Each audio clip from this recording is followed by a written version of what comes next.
এর বাইরে যেই বিষয়গুলো আছে, এর বাইরে যেই কাজগুলো করতে চাইছে, আমরা ফ্যামিলি কার্ড দিতে চাইছি, সবাই বলছে এটা তো বাজিমাত প্রোগ্রাম। হ্যাঁ, বাজিমাত প্রোগ্রাম, ঠিক আছে, আপনি রাজনৈতিক দৃষ্টিকোণ থেকে সেটাকে বাজিমাত ধরতে পারেন, বাট আপনি একটা জিনিস চিন্তা করে দেখুন, আমরা একটা রিসার্চ করে পেয়েছি, এই যে মাহাদি আমিন বসেছে, মাহাদি আমিন আর আমি এই ফ্যামিলি কার্ড নিয়ে 2012 সাল থেকে, 11 সাল থেকে কাজ করছি, কিন্তু এই ফ্যামিলি কার্ড আমরা রিসার্চ করেছি, এটার উপরে রিসার্চ করে দেখা গিয়েছে যে আপনি যদি ফ্যামিলি কার্ডে আমরা যে টাকাটা দিচ্ছি, এটা যদি আপনি একজন পুরুষ মানুষের হাতে দেন, ও কিন্তু যেই মাসে ও টাকাটা পাবে, এক সপ্তাহের মধ্যে টাকাটা খরচ হয়ে যাবে। ওই যে বিকালবেলা আড্ডায় বসবে মোড়ের দোকানে, চা বিস্কুট খাবে, এই চা দাও ওকে 5টা, এই ওকে কেক দাও, ওটা নাই, 2500 টাকা নেই। বাট রিসার্চ যেটা বলে, আপনি যদি এটা কোনো একজন মহিলা গৃহিণীর হাতে দেন, সে কিন্তু খুব হিসাব করে খরচ করবে। প্রথমেই সে তার ফ্যামিলির জন্য যেটা ইম্পর্টেন্ট জিনিস, ওষুধ, ছেলেমেয়ের বই খাতা হোক, বা শিক্ষার ব্যবস্থা হোক, বা একটু বেটার ফুড হোক, এই জিনিসগুলো সে চিন্তা করবে।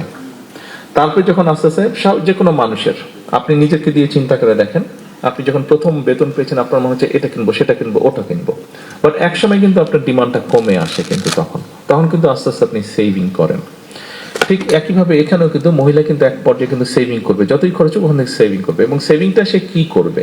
ডেফিনেটলি আপনি ফ্যামিলি কার্ডের মাধ্যমে যাদেরকে আপনি সহযোগিতা করছেন, বেনিফিটটা দিচ্ছেন, এরা নিশ্চয়ই সিঙ্গাপুর, দুবাইতে টাকা পাচার করবে না।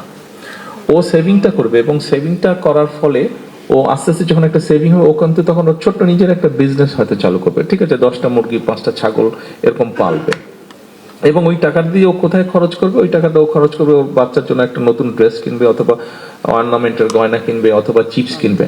আপনি দেখুন, ড্রেসটা যে সে কিনছে, সে কি কোনো ব্র্যান্ডেড ড্রেস কিনছে? না, ও কাপড় সেটাই কিনছে যেটা local factory, local garment industry তৈরি করছে। ও চিপস কি কোনো মার্কস স্পেন্সারের চিপস কিনছে? না, ও লোকাল প্রাণ কোম্পানি, অর্থাৎ দেশীয় কোম্পানির চিপস কে ও কিনছে। ও অর্নামেন্টাল যেটা কিনবে, ও কি কোনো ব্র্যান্ডেড অর্নামেন্টাল কিনবে? তা না, ও দেশীয় ছোট ছোট জুয়েলারি ফ্যাক্টরি যারা আছে, অর্নামেন্ট বানায়, যারা আর্টিফিশিয়াল অর্নামেন্ট বানায়, এই সেটা কিনবে সে।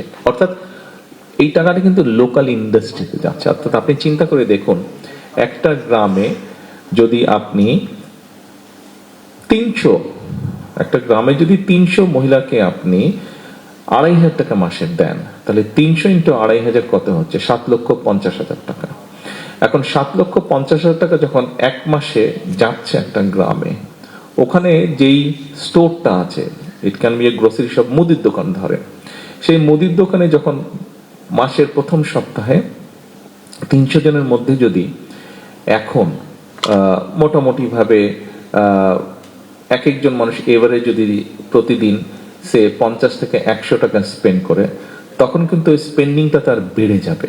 অর্থাৎ ওই মুদির দোকানের সেলটা কিন্তু বাড়বে, তার বেশি পরিমাণ চিপসের প্যাকেট যাবে, তার বেশি পরিমাণ অন্য অন্য দ্রব্য বিক্রি হবে। এখন হয়তো সে নিজেই দোকানটা চালায়, কিন্তু যখন 300 জন মানুষ এসে প্রতি মাসে 1000 টাকা এক্সট্রা স্পেন্ড করবে ওখানে, তখন কিন্তু ওই মুদির দোকানদারের একটা কর্মচারী রাখতে হবে, অথবা 2টা কর্মচারী রাখতে হবে। তার মানে কি দাঁড়াচ্ছে? ও কিন্তু দুজনের কর্মসংস্থান হলো। এইভাবে আমাদেরকে জিনিসটা চিন্তা করতে হবে।